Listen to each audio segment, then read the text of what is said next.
नहीं, ये बात बिहार में भी रविंद्र जी देखी गई ना। सबसे ज्यादा वोट चोरी का मुद्दा उठाया, सबसे ज्यादा एसआईआर का मुद्दा उठाया, जोर जोर से नारे लगाए, लेकिन बिहार में ऐसा कोई आंदोलन अगर आपको याद हो, मुझे नहीं याद, मैं तो 1 महीना वहां रहकर आई, कोई भी एक ऐसा आंदोलन रहा हो जो एसआईआर के इर्द गिर्द घुमा हो, या वोटर्स निकल कर आए हो कि जी हमारा वोट काट दिया, जानबूझकर हमारा वोट काटा गया क्योंकि हम फला पार्टी को वोट देते, हम फला पार्टी को वोट देते थे।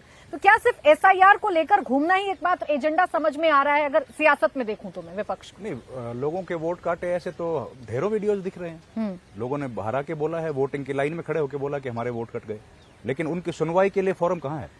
यही तो इलेक्शन कमीशन का काम है, यही तो चुनाव आयोग का काम है ना, कि एक व्यक्ति का भी वोट कटता है और वो मीडिया के सामने आके बोल रहा है, उसके पास पहुंचने की जिम्मेदारी इलेक्शन कमीशन की है। चुनाव आयोग तो नहीं पहुंच पाए उस पर, तो यही तो सवाल उठा रहे ना। और वो चलिए वोट में किस तरह ट्रांसफॉर्म हो नहीं हो वो एक अलग विषय है, वो राजनीतिक लोग जाने, लेकिन हमारा सवाल ये है कि ये सवाल, ये जो क्वेश्चन है एसआईआर का या वोट चोरी का या वोट कटने का, ये मुद्दा कितना महत्वपूर्ण है? मेरे हिसाब से बहुत महत्वपूर्ण मुद्दा है। इस पर चुनाव आयोग को स्पष्टता देनी चाहिए। और आज तो अखबार में भी छप गया, आज तो इंडियन एक्सप्रेस में भी छप गया है प्राची जी, कि किस तरीके से 2 चुनाव आयुक्तों के बीच, मुख्य चुनाव आयुक्त ज्ञानेश कुमार और चुनाव आयुक्त संधू साहब के बीच में किस तरीके से इस मुद्दे को लेकर विवाद था, और कैसे उनकी मर्जी के बगैर इस जो ये एसआईआर का आदेश है इसको थोप दिया गया, और जो कि फाइनल जो उनका ऑर्डर था उसमें उनके डिसेंट नोट भी नहीं लिया गया। ये तो क्लियर है उसमें। तो ये इस पर अगर सहमति होती तो जाहिर है उन लोगों की आम राय होती, लेकिन आम राय नहीं है। आज इंडियन एक्सप्रेस अखबार ने उस बात का पूरा खुलासा भी कर दिया है।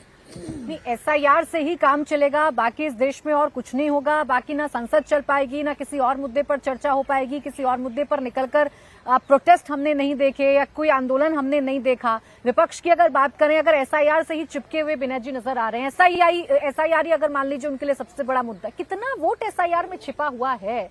ये जमीन पर चलने वाला मुद्दा है या आम बातचीत में भी आने वाला मुद्दा है? नहीं, एसआईआर में ठीक ठाक वोट छिपा हुआ है। 47 लाख वोट कटे बिहार में। राहुल गांधी कहते हैं कि लोकतंत्र खतरे में है, संविधान खतरे में है, तो शायद उसको डिस्क्राइब नहीं कर पा रहे। मैं बताता हूं कि कैसे संविधान और लोकतंत्र खतरे में है। मामला घुसपैठ का केवल बंगाल तक सीमित नहीं रहा प्राची जी। बंगाल से बढ़कर के जो पड़ोसी राज्य है बंगाल से, वहां भी ये घुसपैठ बंगाल से घुस रहा है। अब मैं कुछ आंकड़े बताता हूं आपको झारखंड के, वो भी ट्राइबल जगहों के, कि किस तरीके से लोकतंत्र खतरे में है। खूंटी जिला है, सिमडेगा असेंबली कॉन्स्टिट्यूंसी नेम है, 304 नंबर बूथ है। यहाँ पे जो ओवरऑल वोटर इंक्रीमेंट हुआ है 19 से 24 के बीच में, वो 10% है। और मुस्लिम वोटर इंक्रीमेंट कितना है मालूम है आपको? 78%। 78% वोटर इंक्रीमेंट मुसलमानों का है, और ये अवैध घुसपैठी हैं। और ये एक आंकड़े नहीं है। राजमहल में बरहेट है, 277 नंबर बूथ है, ओवरऑल 18% है इंक्रीमेंट, और मुस्लिम वोटर इंक्रीमेंट 40% है। इसी तरीके से आप देखेंगे तो सैकड़ों उदाहरण हैं कि जहां टोटल वोटर इंक्रीमेंट 5% है और मुस्लिम वोटर इंक्रीमेंट 50%, 60%, 70% तक है। कुल मिला जुला करके मामला यह है कि ये जो वोटर इंक्रीमेंट है ये जबरदस्ती का, और सिर्फ 5 सालों में यहां लोकतंत्र खतरे में आता है। और एक बात और बताता हूं, जब इस्लामी घुसपैठ होती है तो पहला विक्टिम कौन होता है प्राची जी मालूम है? इस देश का मुसलमान।